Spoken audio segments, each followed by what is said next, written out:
Okay. No, Wow. son of a gun. All right, It's not folks. necessary. So it is 7:01. I will call the meeting to order. August 20th, 2026. Pledge allegiance. I pledge allegiance to the flag of the United States of America and to the republic for which it stands, one nation, under God, indivisible, with liberty and justice for all. Okay. Roll call. Flores. Here. Gonzalez. Hussein. Here. Jost. Here. Masajek. Here. Malowski. Here. Pelletier. Here. All right. Public comments, agenda items only. Okay. All right.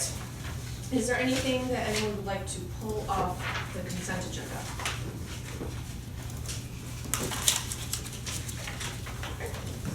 I'll make a motion to approve the items on the consent agenda. Second. Includes, meetings from July 9th, 2026, and July 2026 financial reports, but thank you for that. Yeah. Okay, so we'll vote on that. Hussein? Yes. Jost? Yes. Masajek? Yes. Moldowski? Yes. Pelletier, yes. Flores? Yes. Okay, next, President's report. I'd like to extend a big congrats to Courtney and the YS team for the highest number of summer reading registrations ever. That's really exciting. Congrats to Nathan on his recent role promotion. I happened to, was in the library the other day when he was getting his bearings, so very exciting. Okay, so committee reports. Finance we covered under consent agenda. Facilities, we just did our exterior walkthrough. We kind of did it quick, and we can kind of talk about, maybe like, after the budget is approved, we can talk maybe about if we want to do an internal one. It's never a bad idea to just kind of make sure we're all on the same page. Policy, you guys are good. You guys did a whole review last month. So staff reports, you've had a busy month of July. So, and there's several things that we're gonna review a little bit later, but is there anything you wanted to? So, you did highlight some of the things I was gonna highlight with staff, but, for access services, 48 license plate sticker renewals this month. I think that's an all-time record as well. The library only gets, I think, $1.50 out of those, so it's not really a profit-making thing for us. It's more the fact that we're able to offer this service to our community and that they are using it. So I was very proud to see that. Grays Lake Public Library circulation staff visited our library this month too. They are implementing RFID technology into their materials, but they don't have the space or I think the funding to use an automatic material handler, kind of like the way we're set up. So they wanted to come and see how we checked in material, specifically the daily delivery, and to just see what our process was, and they were very appreciative of that, and they were impressed with the efficient manner in which we're able to do it. One thing I did want to highlight too was the Adult Services Department. While they had the same number of summer reading logs this year, they almost doubled the amount of actual participants within summer reading. I think one of the big keys is the t-shirts. People really love the t-shirts designs that Marketing Engagement come up with, but also people were really impressed with the hats. Some of the giveaways, so much so that Karina is actually looking into potentially designing more hats, maybe for giveaways. People love your stuff. 22 teen volunteers this year for summer reading. As we mentioned outside, it's really been inclement weather. It's been, the weather's been unpredictable, and we've had to reschedule a lot of our programming. And Courtney just wanted to give a shout out to the teen volunteers and Melissa as well, that they've actually been really flexible about changing their schedule and coming back after something's already been scheduled to accommodate the rescheduling of a program. And this includes not only rain, but the extreme heat that we experienced this summer, but also the day, one of the tie-dye days was the day where it was 700 level smoke outside, and we had to cancel.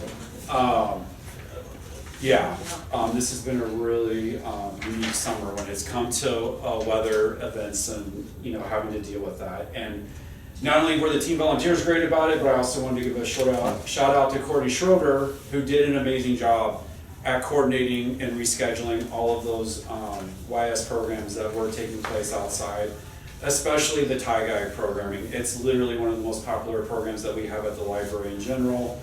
People really look forward to it, so much so that adults want to do it sometimes. So at least 2, if not 3 of the tie-dye programs had to either get canceled or rescheduled because of the weather. And Courtney was really instrumental in making sure that they still happened, even when we had to deal with the inclement weather. Also, yeah, just another shout out to the Youth Services Department with their record for registrants. One of the other big thing I wanted to hit was I've done a lot of continuing education on AI and its effect on libraries and the role libraries should play with AI. So there was a really good program where it showed how 2 libraries are dealing with AI and what their approach has been. And so one of the libraries, I really liked their approach and that they came up with an AI working committee, which is what we've initiated. We've already met twice now. Nathan was brought on automatically to be a part of this working committee.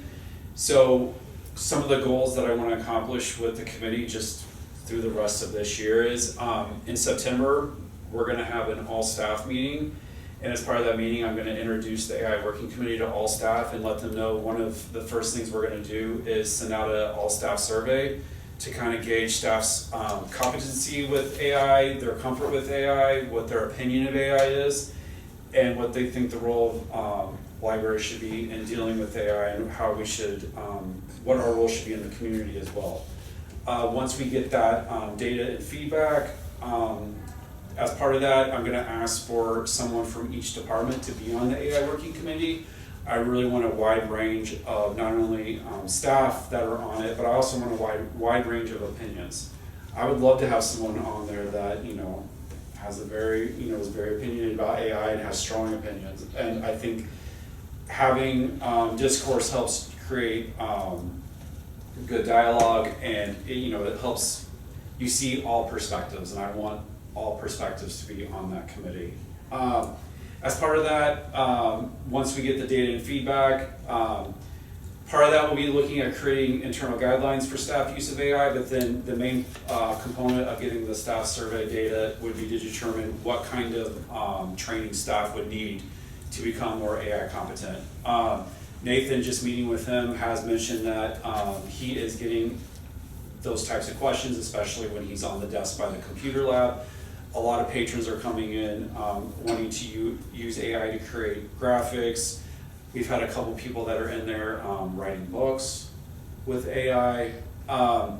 So just getting staff trained to be able to handle those type of questions. That's part of the working committee as well, coming up with a training model for all staff. And then the final thing that I want to do is, and it would be what we did with the collection development policy. Rather than creating an AI policy that would need to go through the board to be updated, it would be to look at individual policies and put an AI statement in those. And so with the internal guidelines, so how staff would use AI, that's something that could be updated as AI is changing. But when it comes to policy, creating policy statements or AI statements in our policies that will be effective, but will be more broad in general, I guess, that, could be, then that's the effective way to go through the board to get approval for those. So not necessarily have an AI policy, but continually evaluating the policies and kind of updating either the AI statement or including an AI statement in them, like we did with the collection development policy. Because like I said, we're one of the first libraries, I think, in the area when we were researching that actually has an AI statement about the collection and the policy. And so one of the great things is we have a policy committee. They're meeting quarterly, so we are evaluating and updating policy at a pretty continuous pace. So I think that's going to be the most effective way in dealing with AI when it comes to the community, so. That is it for that. Questions for Jeff? Okay. So, we actually have a few things under unfinished and new business. So, internet and phone services, which is why we have a special guest in the room, everybody. It's Tim, right? Right. Sorry. No problem. I think I got you confused somewhat, but I mean, apparently I think you look like a Tim. So. I could look like a Tim. I'm sure there's a Tim that looks like you somewhere. Okay, so I will let you guys kind of explain what the situation, yeah, go ahead. So, Lyra Communications is a broker for phone and internet services. When they were doing the research for us to try to determine internet companies that we could use, originally AT&T had informed them that we had access to their fiber broadband connection. Once we started this process, Lyra ended up finding out that we actually do not have access to AT&T fiber broadband in our area. So as soon as I found that out, I had them halt the implementation process, and I said, first off, you guys need to come back with a new quote and determine what we do have access to and what services you would then be able to provide for us. Because one of the big selling points for us was not only raising our speed of our primary internet using the AT&T fiber broadband connection, but then also having that second backup internet connection with Comcast. So what they came back with is that what they could provide for us is a Comcast primary internet connection with an increased speed from, we were at 1,000 over 35 megabits, which Brian can explain better than me, up to 1250 over 300, which is an increase in speed, but it's keeping our same internet provider. So we're not switching to, an incredibly faster internet service or provider. So, and then on top of that, and Brian can talk more about this, there's not a lot of internet providers in our area that we would want to use as our primary provider. And so for that reason, that's why they had to turn to the alternative for a backup connection as a 5G internet connection. Either, I don't know which mobile company it was, but it was going to be a 5G internet backup connection. So looking at their newest proposal, we weren't really getting a faster internet. It was through the same company we were currently using, and it was still for the same price that we were going to have to pay for the faster internet through AT&T, the faster internet through backup through Comcast. So I reached out, Brian was in on all these conversations as well, so we immediately started talking, hey, what can we do to provide another option for the board to look at besides Lyra? And so Brian had a connection through Comcast, and he was able to reach out to them to get a new a quote directly from Comcast for an reduced rate of what we're currently paying, but it's even a lower rate than what Lyra could provide for us. Where we would still get phone and internet service through Comcast, which we're currently getting. As a library, we would reach out to a 5G mobile provider to get backup internet, and it would come in, as you can see, at even $200 a month cheaper than what Lyra would be able to provide for us. Brian, I don't know if you want to talk about, like, when we did the research, what you were finding about what internet providers are actually available in our area. Yeah, so I'll kind of go back to the beginning with the process. So initially, with Lyra.com, who's a sister company of ours, it's generally our process to see what they can do for our clients. And because they are a broker, they have multiple avenues to go through for internet and phone providers. In this case, when they initially came back, when they go to their AT&T vendor, it shows green that fiber was available. Then when everything got implemented, we saw that it wasn't, which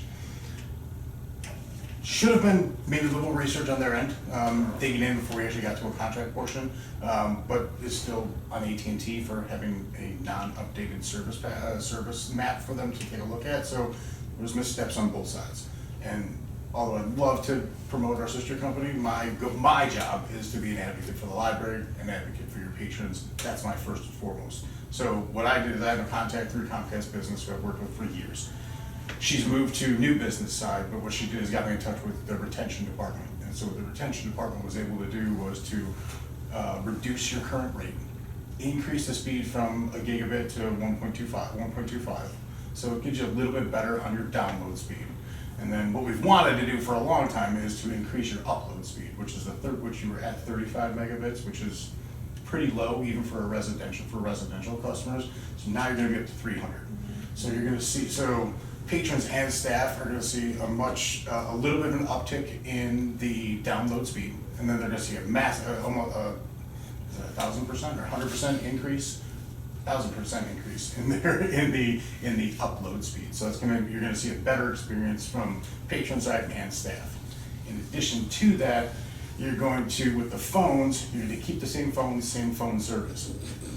What I was able to work out with them is if a new model of phone comes out, you will be able to upgrade to that new model at no cost. So if a new model comes out and we see features of that new model, or it's just a better new model, we can get that. They'll provide the equipment at no cost, and usually from there it's pretty much plug and play on phones. It's pretty simple. And then, so that's kind of how we got to the price where we're at now. And the reason we stay with Comcast is because when I looked at other internet providers in the area, which I was pretty surprised about, there really weren't any that I would recommend. There was Starlink, which is satellite, which it's just not proven yet. I mean, if you're in the middle of nowhere and you have no other option, sure, it's probably viable. There was also Astound, which it's a provider, but I wouldn't put them as my number one choice for your main focus of the library. So, and that was really it at this point. So maybe in the future, and we've seen more infrastructure being built for high-speed internet, so in the future, there could be more options. It is a 2-year contract, so it's something we can evaluate in 2 years, so it's not super long-term. And then from a feature standpoint, I know there were some features on the LibraCom phone side that would have allowed for the library to really customize it as they wanted, as they needed, which is great, and I want that to be the case. So what I'm gonna do is I'm gonna go back to Comcast, I'm gonna work with their reps and say, what are all the features? Okay, what are they not currently using? And then I'll come back to the library and say, okay, here's what you're not using. What of these would be advantageous for you guys to use and helpful for the staff moving forward? Then we can take a look at those, then I'll take those that we wanna implement, work with Comcast to say, okay, what do we need to do to make these things happen within the library? I'll get that info, work with our service team, and then we'll implement, and we'll work in tandem with Comcast to implement those changes so that you're still getting an increase in internet speed, still have good phone service. I don't think there was ever an issue with phone service. I think we're just trying to reduce some costs and add some features. So I think we're reducing cost anyway. We'll add features, and then we can reevaluate in 2 years and see where we're at. So that's kind of the long story of where the journey began to where we're at now. So, and in the long run, between the two companies, you're gonna end up saving, I think it's over the 2-year contract, or would have been a 3-year contract, I think it's $9,000 over the course of it, which would then allow you to reallocate some of those funds to either whatever programs you maybe wanna add those to, or there's hardware that can be replaced, or just, keep it as budget, that gets unused and keep for, to roll over. So I think there's multiple facets of this to where you're gaining function and functionality, and then also having a reduced cost. So our recommendation would be to move forward with Comcast, and then we can see in 2 years where it would be, whether there maybe be some other options. From a user standpoint, if our staff are having issues, like the customer service portion of that, like, is that something you're gonna help support? Is that something, So as part of your agreement is vendor management. So and I urge every customer, especially on a library basis, don't deal with anything IT that you don't have to. That's what you pay us for. Okay. So if it's a vendor issue, if you're having issues with Comcast or getting in touch with them, Jeff and Leighton can call me at any time, or anybody from the library can call me at any time. They all have my contact information, but you can also just they can put in a ticket, and then we'll handle the vendor management from there. We'll contact Comcast, we'll get these, pushed forward, and my talk track to libraries and all my, especially here, is if you're submitting a ticket, regardless of what it is, put it into our service department, but then also CC me on those emails, because then, although I have visibility to every ticket and every client that I have, if I'm CC'd on it, then I know, hey, okay, I need to see this, and so if I looked at tickets all day, that's all I would do in the service line. So I can't do that. But if I know that there's tickets and I can scan a ticket and see what I need to check out, and if it's something where I need to escalate or I need to get involved, then I can immediately get involved from there. Yeah, Brian and I and Leighton met earlier today as a part of our quarterly review anyways that was scheduled. And that was one of the things that I expressed to Brian, and I was so grateful that Brian is willing to help us work if we were to go with Comcast, to help us figure out if we aren't fully utilizing what is available through Comcast, because for me, that was one of the big selling points with Lyra, was the customer service, was the customization, was the fact that currently when Karina's having an issue with Comcast phones, she's just getting, a very helpful, customer support specialist, but Lyra was offering something better. But if Brian can help us figure out what our issues are Yeah. right at the start, we won't need as much customer support help going forward, Right, because because that's what I would rather, I would rather not, your collective energy being like, on hold, trying to, figure something out. Not that I just want you to do that for me. Well, but. I mean, that's honestly what you pay us for, is to, part of the contract is vendor management. So, and I urge you, lean on us, lean on me, and if for some reason your leaning isn't going far enough, then I lean harder. So I'll make sure that everything gets happened. So I want to take as much of technology hats off of staff as possible and put that on us. You guys have been a long customer of ours. It's been a great relationship. So I want to continue that to happen. So moving forward, so the more lean on us as much as you need to, as far from a customer service standpoint with vendors. So we can take that you have other things better to do and help patrons. That's what you're here to do, is make the patron experience better. So let us handle the back end of it. Questions? Is there any benefit to going back to Lyra and saying, hey, this is what Comcast is giving us, can you beat it? Especially since you guys have a relationship with the company? Or is there just no way they can make up that difference? I don't know. It's something I can ask. I'm happy to do so. If that's what the board decides, I'm happy to go and see if they'll reduce cost at all. I don't know. I can't speak to their pricing structure, so I don't know what it would be, but I'm happy to ask. I don't want to venture a guess as to what it could or could not be. I think all things being equal, you also have to recognize the amount of staff time that goes into training for a new system. And the And so- 1900 to install it. Right, Yeah. so it would have to be a pretty dramatic increase, like if they went down even $5,000, that wouldn't put us on equal terms. I appreciate you coming here Yeah, and absolutely. giving us your. I'm happy to come anytime. So Yeah. if you have questions, second about Thursday anything. of every month. Yeah. Well, except this one. Yeah, right? Yeah, Right. and Jeff Okay. mentioned that you were really partnered with this and try to, find a workable solution, so we do appreciate that and Absolutely. and for you coming tonight. Can I comment back on the AI thing? Or is that completely separate? The only thing I want to comment is that when you're doing the training, if and when you're doing the training, I'm happy to come out. I just did I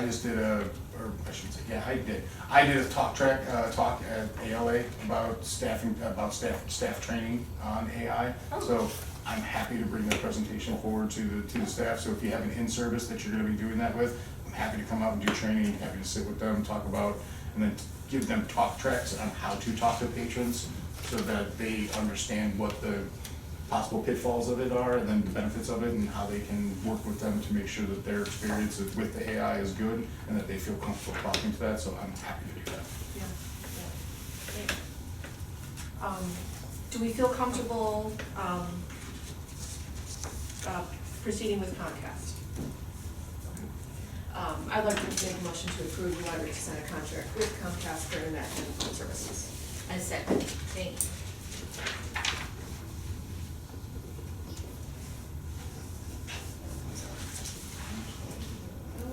Jost? Yes. Lysistrata? Yes. Waldowski? Yes. Pelletier, yes. Flores? Yes. Hussein? Yes. And again, thank you so Thank much for you. coming.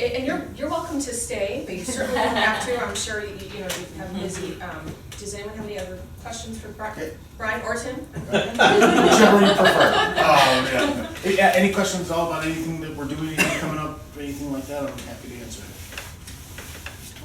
Thank you so much. And again, I know I know that Jeff and Leighton appreciate the partnership as well too, so, yeah.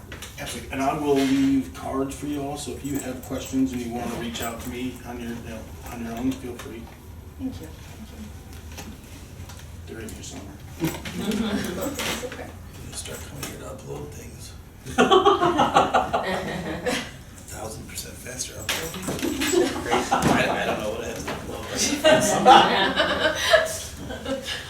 Since thank you. Give me something to upload. What do you want, sir? I don't know. We haven't gotten to the It doesn't QR code matter. yet for it.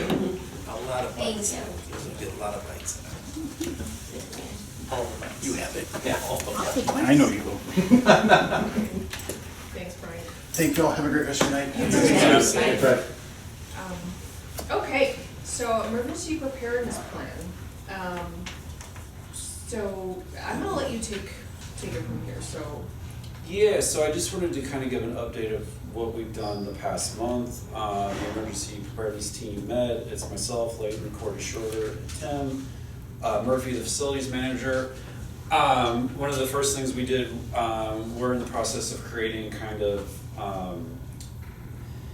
pre-emergency packets for each service area and for each office. We kind of had something where we had a flashlight at each desk, but now we're going to kind of create like an actual emergency kit at each More location. than just the flashlight. Yes.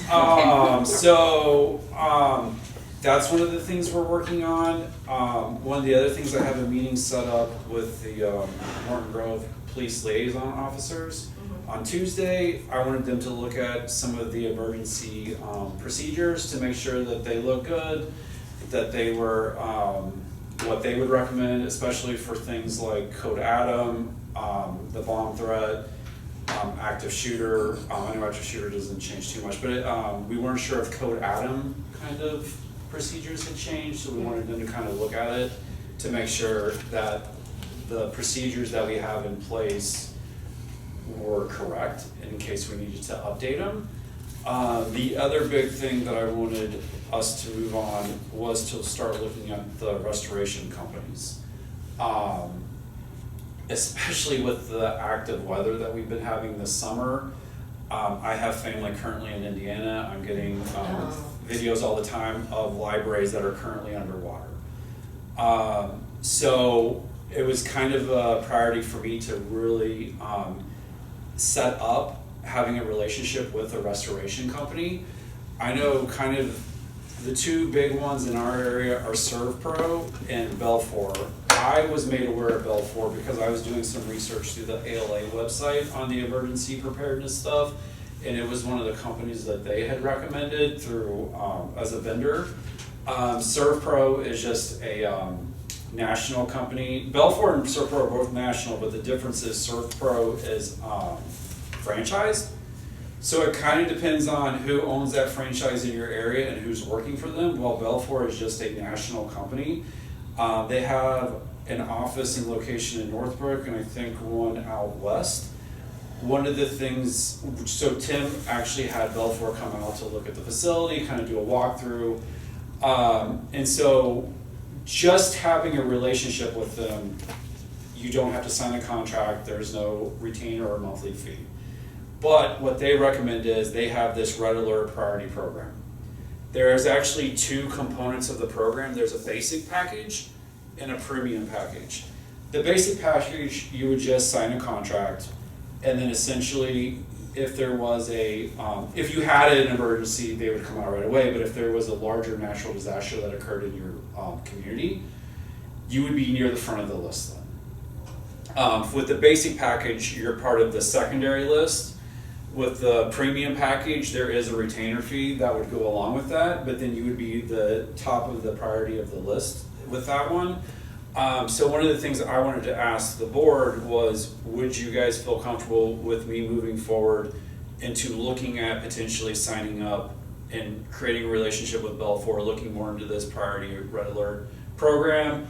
Belfour actually gave me references to libraries that are currently using them, so I wanted to reach out to them to just ask how they like the relationship, how they've been using. It's actually libraries that actually had to use them for restoration purposes as well. So they've actually had to use the service. The other thing I would do, since it is a contract, I would want Frank to look at it, our attorney, to kind of see what we would be signing up for as part of this red alert priority system and what that would entail. But I was just wondering if the board would be okay with me moving forward to get more information with that. So you said that Tim had them out. So Tim had them out to just look. It didn't cost anything. They were just out looking at the facility and just providing us. So like, give us like some bullet points. What is what does a property restoration look like for libraries? For what would we be using them for? So I mean, hopefully you never have to use them. exactly. Right? So he used to work at Skokie. Belfour works with Skokie as well. But for instance, they were having construction done. One of the fire alarm sprinklers pipes got hit, started spewing water everywhere. So for me, the biggest concern with us would be some kind of potential water damage. So immediately they would come in, they would try to minimize the impact that the water would, the damage that would occur with the water in the library. They would try to help with the materials and try to, get it so that way to help restore them and, not have mildew, mold, just general replacement. So basically helping maintain the materials, helping maintain, carpet. What does that do to the floorboards? He was saying whenever there's any kind of water damage, they immediately have to cut out all of the drywall, like at least 6 inches to a foot up, because that's where the damage occurs. So it's trying to minimize the amount of damage that would not only occur to the building, but to the materials within the building, these documents. I mentioned, I think one of the programs in Directors University, one of my fears I mentioned last time was, what happens if our records get ruined? I asked, would you recommend backing those up during the records retention part of the program? And they're like, actually, you don't have to do that. You just have to fill out an emergency disaster certificate to show that those records were ruined. I was like, okay, well that puts at least one worry off my back, but we actually don't, we would like to keep as many of those records as possible. So they would help, I'm trying to think of the right word for it, but if those were to get waterlogged or damaged, there's things that they could do to try to help keep them survive it and, help keep them to where we wouldn't have to destroy them or remove them. So it's things of that I'm thinking about where I would want to use this company. Basically, the other thing is too, what we'd have to remember is if there's any kind of natural disaster here, we want to reopen back to the public as soon as possible. Having a restoration company like this will also get us back to the ability to reopen to the public and continue services. Without having a company like this, we're going to be out of service longer, which is a disservice to the community and our patrons. It kind of goes along with what I was saying too. One of the questions I was going to bring up with the liaison officers is the fact, could this building be used in a larger natural disaster as, Emergency shelter. a pinch emergency shelter or something like that? So if we're able to get a company, back in, I would feel like if there was some kind of natural disaster in the community, we would be a location that people would turn to look for services or for help.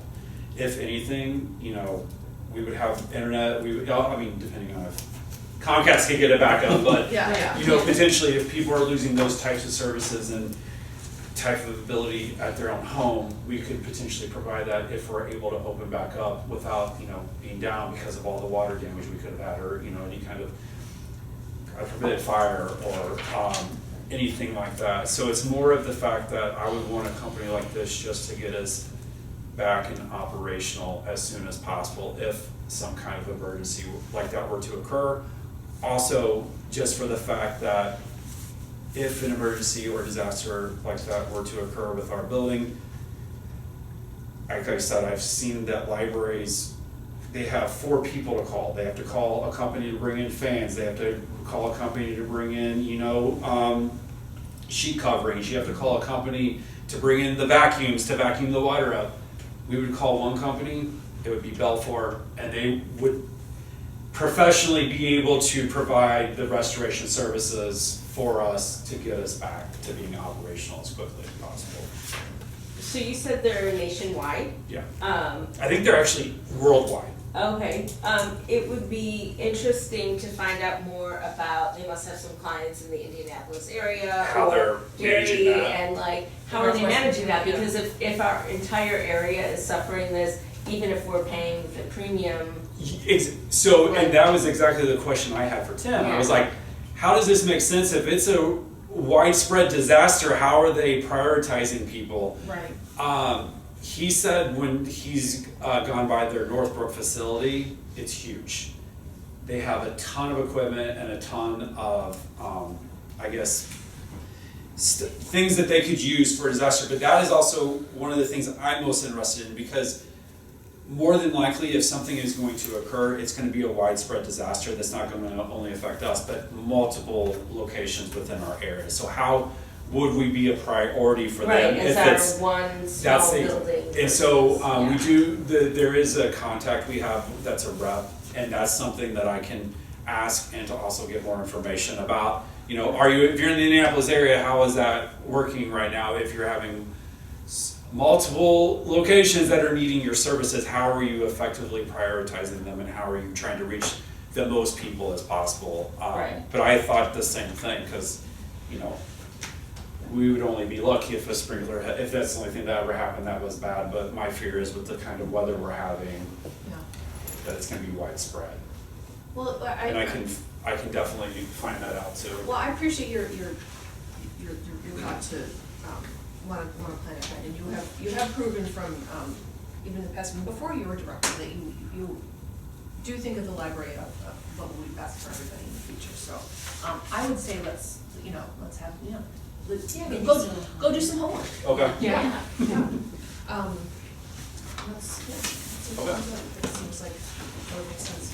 I just wanted to make sure too, you were okay with going forward, looking into more information about Belfour than ServPro. Because I actually, when I was at Directors University last week, I was asking about ServPro as well. And then a lot of the directors who are from all throughout Illinois have had similar experiences with ServPro where they've not been happy It just with the depends service. on who owns the It depends on franchise. who owns the franchise, and yeah. Yeah. I think that makes sense. Yeah.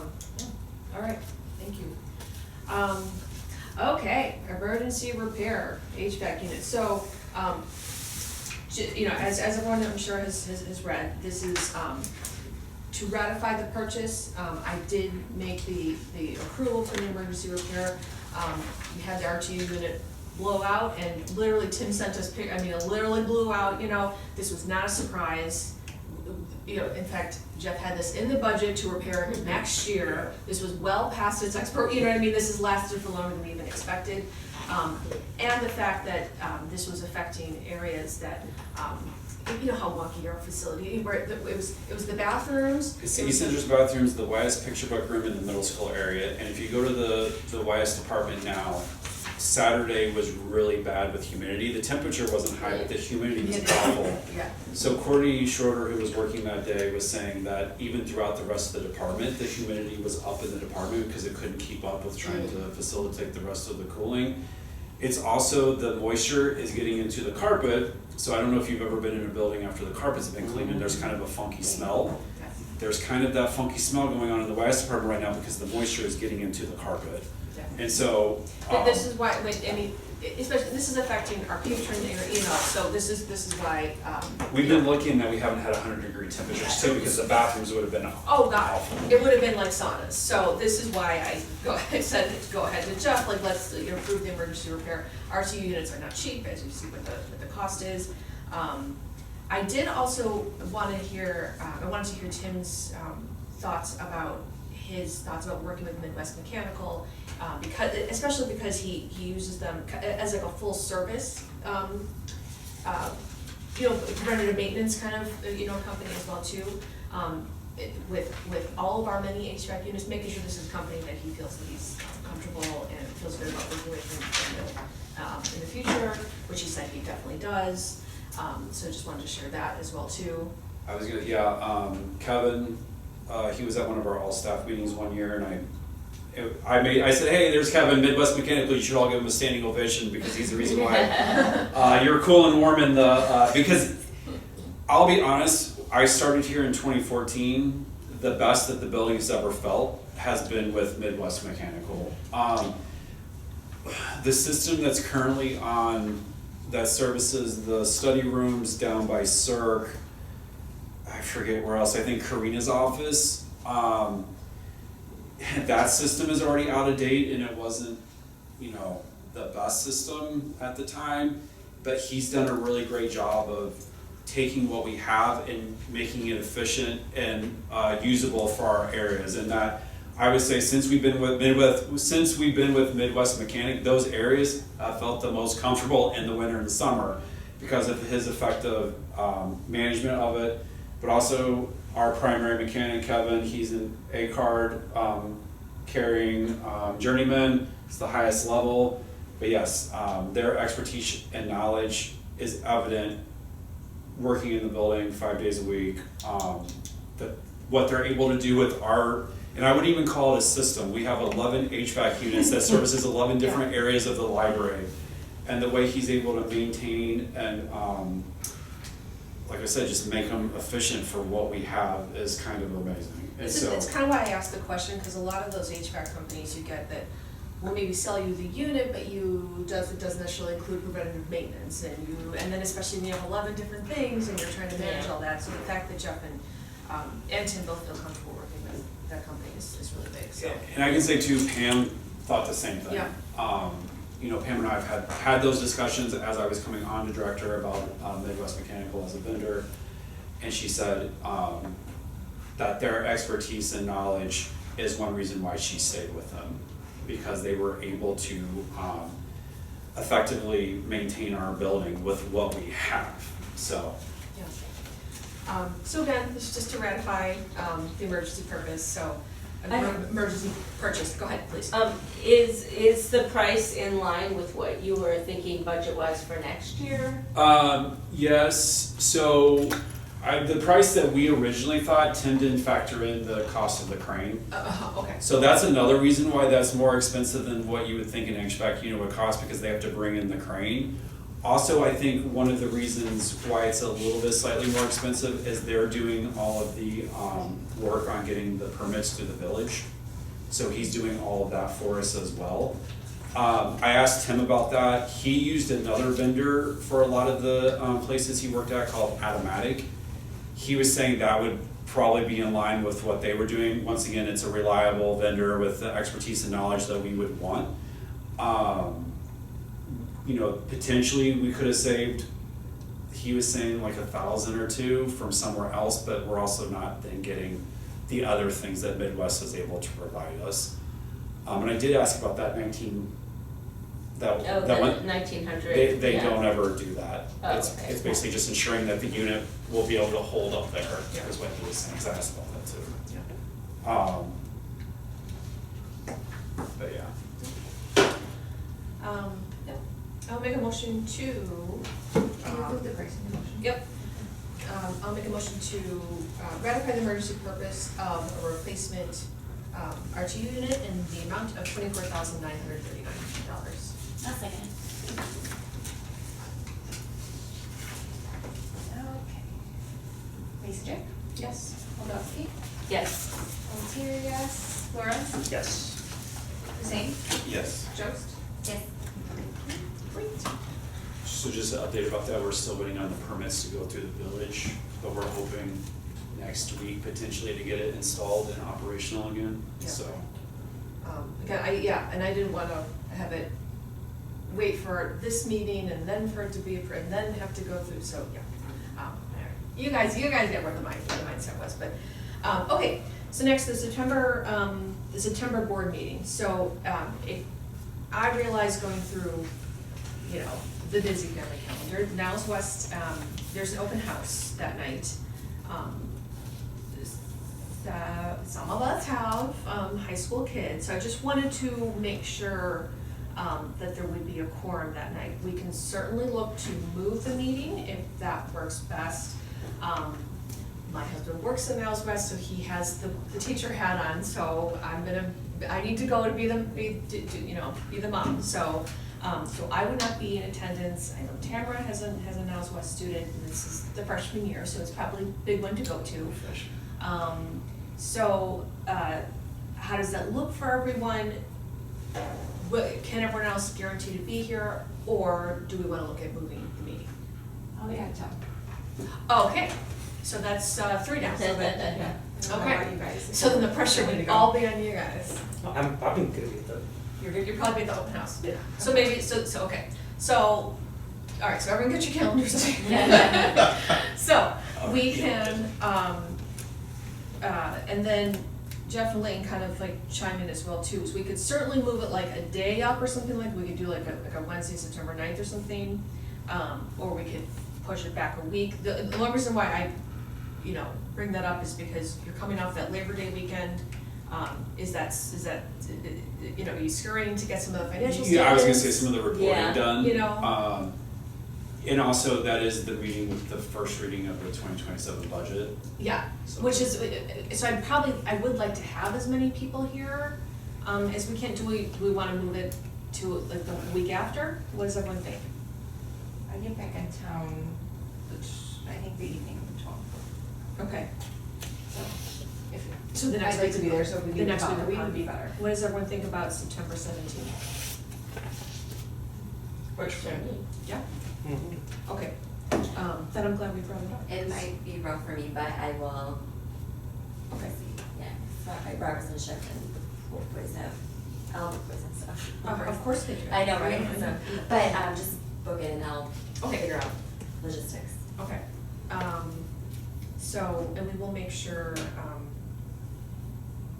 we'll email Ileana beforehand with everything. Does that work for both of you? Yeah? Okay, great. So, I'm not making a mental, I can write it down, but I'm just not making a calendar. Okay, great, thank you, everybody. Good catch. Yeah. I don't always think ahead. This time I did. Okay, so this Savannah Orange Boy incident reporting software, and Karina is here as well too. So I don't know if you guys want to tag team as well too, and share some info. Yeah, I can just give a background on it. Currently, with our incident reporting system, all it is just a form that's through our library market software, right? For the Website. That's the website. And so what that does is it's just one form that gets filled out for all types of incidents. And then what happens is it just gets emailed to the managers. So when it comes to searchability, locating past incidents, looking back to past incidents, it's really hard to navigate and search. So one of the things we were looking at is a lot of libraries do use separate incident reporting software like this.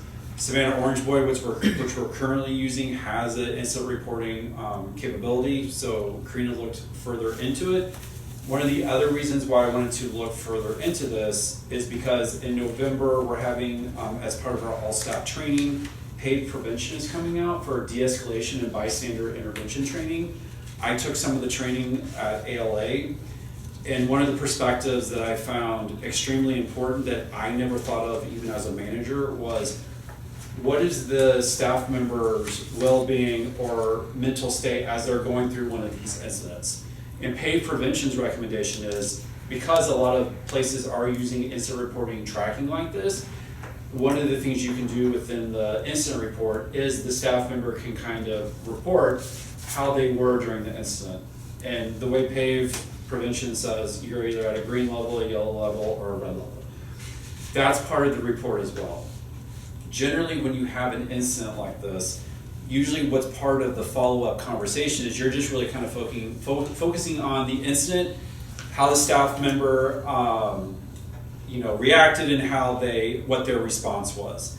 But for what I can remember, even as a manager, when I'm having these conversations with my staff, I've never asked a staff member, how were you during that? How did that affect you? Sure. And it just kind of blew my mind that I never thought of that before. And so one of the reasons why we then wanted to look into that was because with the Savannah Orange Boy software, that's a component of it, is that when an incident occurs, staff can also put in that type of information.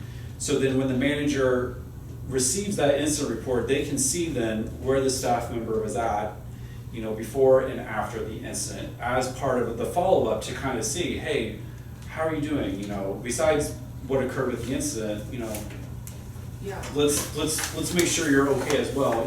PAVE prevention, one of the things they were saying was, if someone is continuously dealing with incidents and you're seeing that they're at a red level, maybe they need some off desk time. Maybe they need to take a couple days off so that they can get back down to like a yellow level Sure. or a green level. And you're familiar, like you use Savannah Orange Boy? Yes, yeah, so that is the software we use for our e-blasts, our weekly e-blasts. So not a lot of staff deal with it a lot, just because it's usually our team. So it would be some training. Easy to learn? Yes. Like that, the Yes. stuff, okay, great, I think it would be really easy. okay. It's also customizable, and Yes. that's one of the things Great. that I love is Yeah. that right now we're literally filling out an incident report for some of the things that I talked about. If it's a patron behavior issue, if it's a patron injury, if it's a staff injury. This way we can have separate reports that can be customized to those different types of situations. That's another aspect that we liked with it. I don't know if you Yeah, want to and I talk think more. I think they have useful tools, and it would have to it allows us to rethink how we do incident reports right now.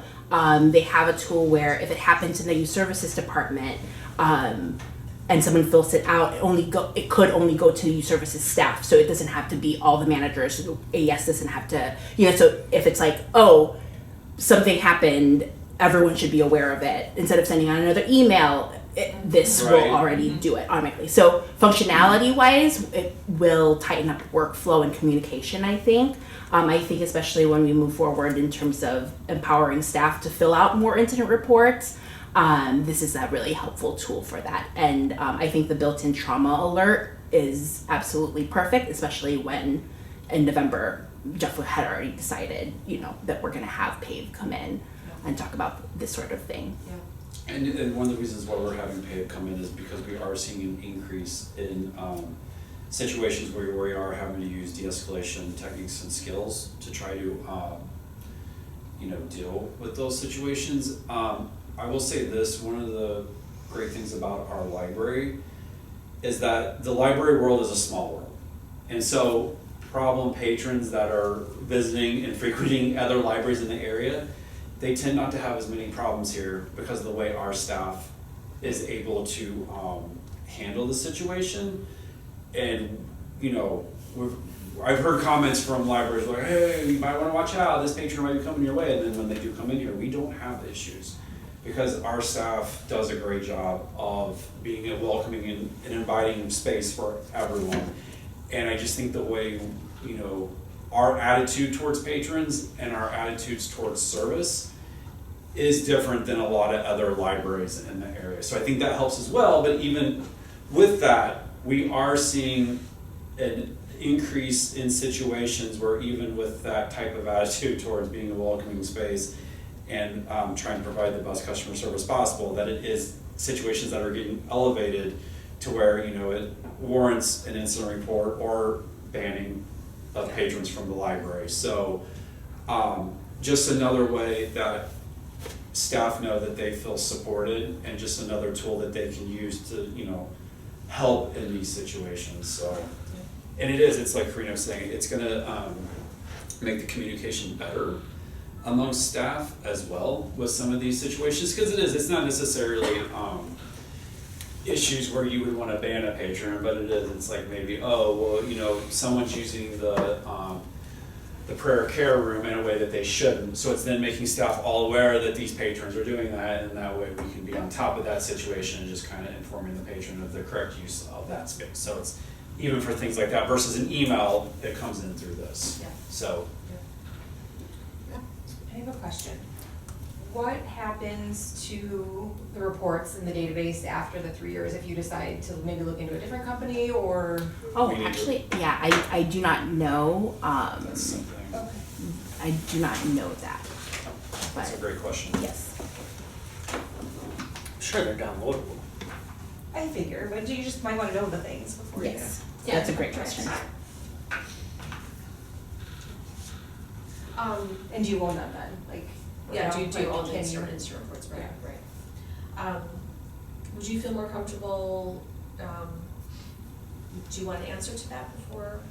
No, I would just like you would have an answer before you go through it. I feel Yeah. comfortable with No, I it. would, I do. I think it sounds like a great tool. Yeah. And the other thing is there's no rush on this because kind of my plan for implementing it to staff would be in coordination with all staff day in November. So it's not like this is something that I wanna rush and get out there right No, away. Yeah. Yeah, it's part of that training in November, Yeah, so. but I'd agree, I think that's probably good information, just for you guys to have, what happens to those incident reports. Yeah, so the only thing that came up during my conversation with them was when someone leaves and their account gets deleted, we still have access to that, but I did not, because if that module is no longer part of our package, what would happen? I that did not come up, but I will ask. I do have a general concern about, I mean, this is like a societal thing, about software as a service and not being able to own software that we use anymore, and things, not this in particular, but generally, things creeping up on us and all these little expenses starting to add up. So just to be conscious. Yeah, no, that's fair. Does everyone feel comfortable, at least giving Jeff the support to at least kind of, move on and kind of, Get more information. yeah? Okay. Yeah. So I'll make the motion to approve the Savannah Orange Boy instant reporting, to approve the library, enter into a contract with Savannah Orange Boy, incident reporting software, contract price of $1,900. That was kind of a messy Yeah, word. for a year, for 3 years. For 3 years, the 3-year contract, yeah, thank you. Well, we'll motion and then I have a discussion point Yep. on that motion. Yep, go ahead. You Just- motion. So, yeah, second? first, yeah. I'll second, great. Carry on. Yeah. The discussion point would be, because it sounds like we already use some of their software, is there any negotiation We got a room, or discount. this is, So okay. it's normally Okay. $3,000 a year, we got it at $1,900 a year, so they did give us a fairly nice discount, yeah. Another Good great question. yeah. Any other questions, or do you want me to vote? Or take the vote? Let's take the vote. Okay. Ladowski, Yes. Pelletier, yes. Suarez, Yes. Hussein, Yes. Jost? Yes. Basic, Yes. Thank you. Okay, next is, can I say limerick?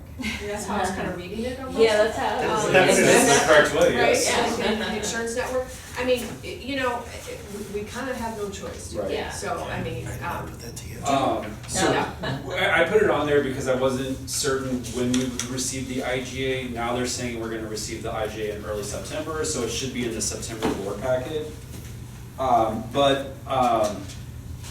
This has been really interesting for me because I've never had to be involved in this aspect of the process. So I've learned a lot about insurance over the past 2 months since this began. I've been going to either every WIN member update meeting or every WIN board meeting just to try to make sure that I'm absorbing as much of the I'm information as sure those are possible. really exciting. Right, yeah, it's actually, the things Talking that about they, insurance yeah, all day, right?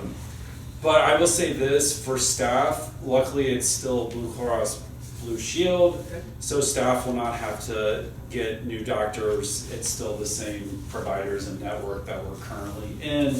The benefit of joining Limerick for WIN was, as you all know, and Pam put this in the 2026 budget notes, but she did a really good job of showing the dramatic increase in the cost of insurance. And it's, you know, it's happening everywhere, it's not just here. Yeah. And so one of the reasons why WIN wanted to join Limerick was to try to reduce the dramatic increase year to year. They were originally thinking that if we had stayed in WIN, the increase would have been 18%. By joining WIN, it's around 12%, I believe, is the increase that's occurring. They're saying over time that's going to get better for us. As I've been going to the meetings, one of the reasons why there was such a large increase as well was that every year they factor in what they think the claims will be, and then one year it was way more than what they had factored for. So that's why there was such a huge increase, I believe, between, it was either 24 or 25 or 25 to 26. And so having a larger pool, they're going to be able to better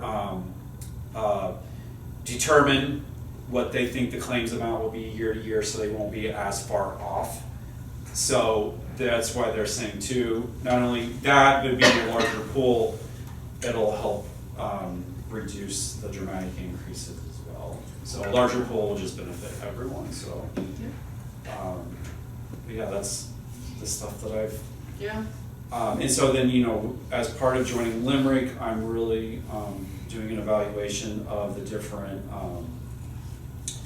options they have and what that looks like for what we're gonna provide staff and how much we will cover for staff. So that'll be part of my 2027 budget reading for you guys, so.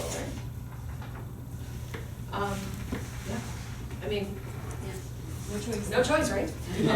I'll make a motion to approve the library, join the Limerick Insurance Network. I'll second.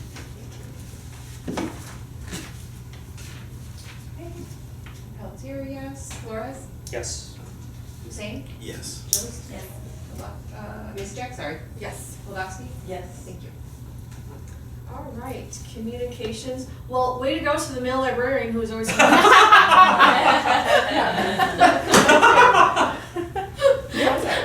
don't know, but I really liked it. I was just like, I feel like male you should librarian. say Well, way to go. I'll sit and wear that, that's right. Oh, yeah, that's true.